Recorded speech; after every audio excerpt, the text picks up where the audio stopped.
Hello and welcome to the Celtic Way morning briefing. I'm Sean Martin and with me today is Alison McConnell. How's it going, Alison? Very well, thank you. Yourself?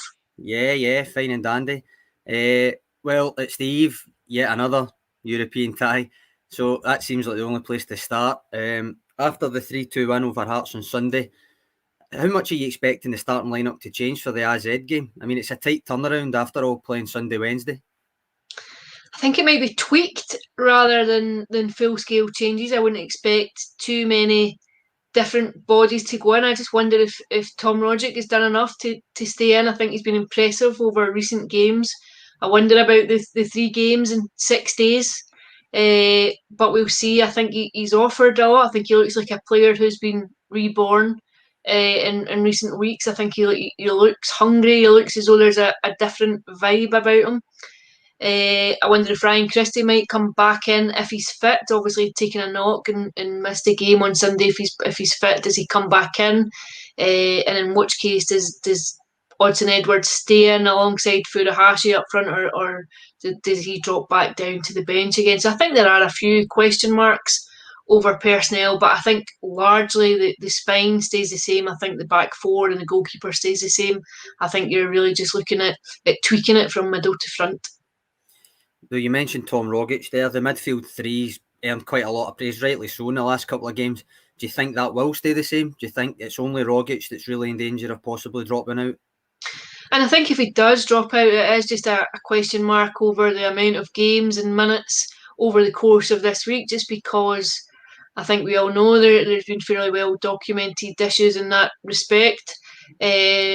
But I think that would be the only one for me, as you say. I think that would be the only question mark. I think he might stay in. I think just given what he's offered in recent weeks, I think Ange Postecoglou clearly knows him and knows he's what he is capable of on a physical level. Knows him from the national team. Would probably know how to handle him in that kind of respect. So I fancy that he might just hang on to that space. You mentioned the national team there. I noticed that when I was looking into it a wee bit, he had him in and around the squads quite a lot, but didn't necessarily start him every game.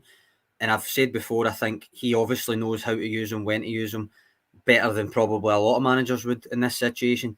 But in terms of it being, if you agree that it is a step up in opposition, would you think that maybe McGregor, rather than being the deepest line midfielder, would maybe move further forward and allow a more defensive minded midfielder to be sitting there? Or do you think because it's a home game, he's more Ange's more likely to go with the kind of all out attack type scenario that he's went with the last couple of games?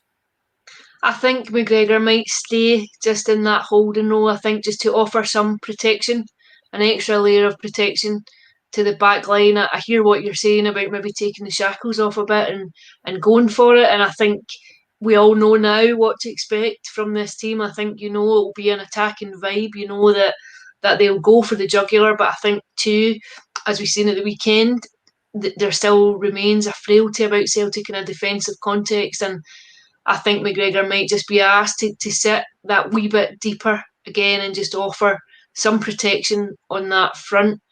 I think Alkmaar will be a step up. I think it'll be a fairly tough task for Celtic to come through. I think, if you look at the results that they had last season, I think they beat PSV. I think I know they've sold a few players since then. I think a couple of players went for really big money, but I think this will be the most demanding game that Celtic have faced so far this summer. I think it is a step up in quality.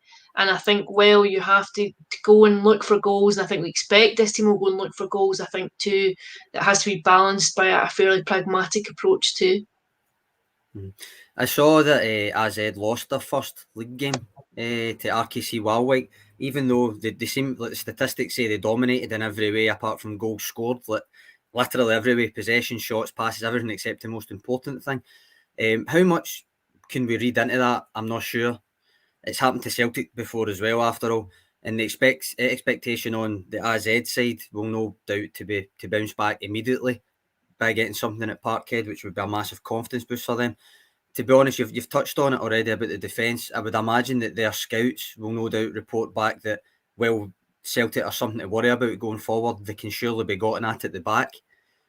Just how much do you think this will tell us about Celtic in general, how they deal with that kind of team? I think it tells you a lot. I think in terms of a barometer of just where they've come in a fairly short period of time, I think it will be quite illuminating. I think you would back Celtic on current form to score goals. They look like a team who can create. They look like a team who are quite exceptional in recent evidence of going middle to front. But I think you have to temper that with who they've played against and know that this will be a different test entirely. I do fancy that there's goals in them, but I think the big question mark is just what happens if you concede. Do you have the mental capabilities now to cope with adversity within games and within a tie? Where are Celtic now? Because I think what we glimpsed still at the start of this season was that mental frailty when you find yourself behind the caution again. I think you saw it in the opening leg against Midtjylland. I think Celtic were well on top. I think controlling the game, and then near Beaton's red card just flipped it entirely. I think what you might see is how can you cope with moments of adversity in games, and can you stick to the philosophy that you're trying to play and keep going. I think we would all anticipate that this remains quite a big month in terms of players going in to bolster the squad. I think reinforcements, I think it's fairly well publicised that Celtic are looking to bring in for more players before the window closes. So I think you'll have a better idea of where they are in terms of a squad and a team. But yeah, I think this will be a huge night tomorrow night, and ideally Celtic would want to go over there for the second leg with something to protect and a decent cushion. But I'm not sure it'll be quite as simple as that. You kind of touched on it there. There's been no further recruitment since Joe Hart and James McCarthy signed. But reports in various places today suggest Celtic are now in negotiations for Croatia international right back Josip Juranovic.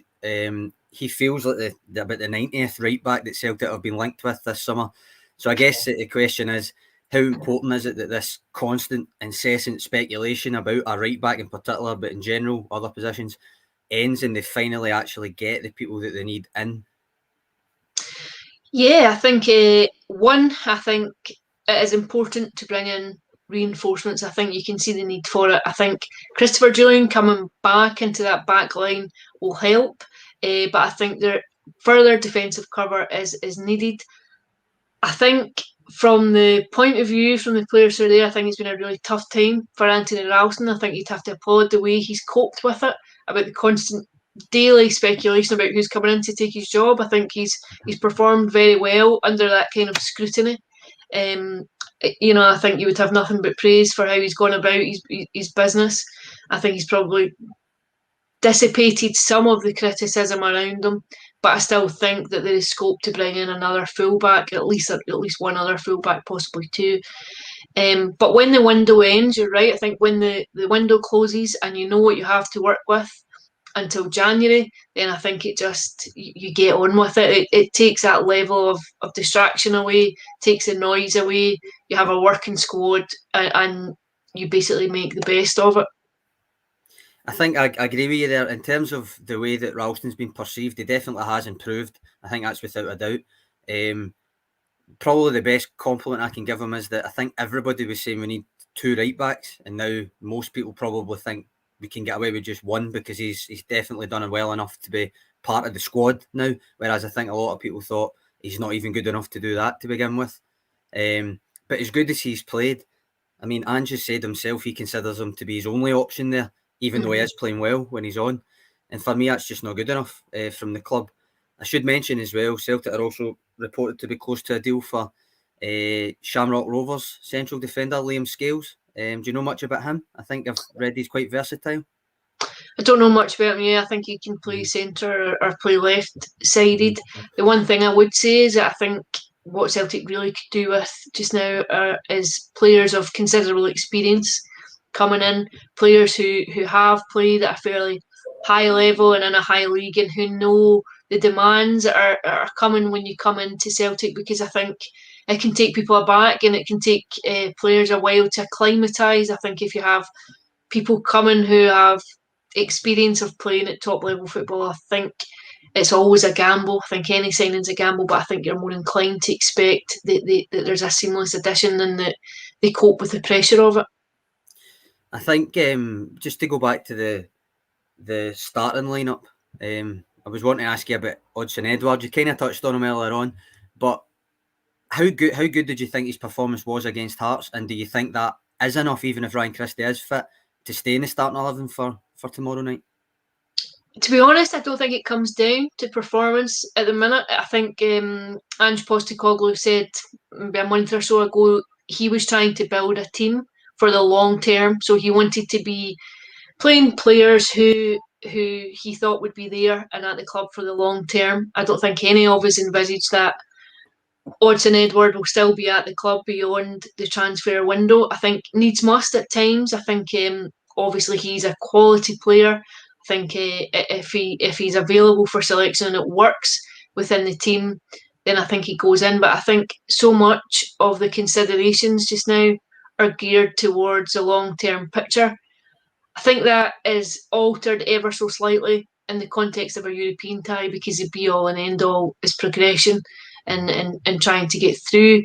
So I think it colours it somewhat. I thought the two of them linked very well. I thought offered Celtic just another layer in terms of their attacking front. And what I would say is I thought Edouard looked happy at the weekend. You know, I thought he looked comfortable, he looked relaxed. I think he really enjoyed his goal.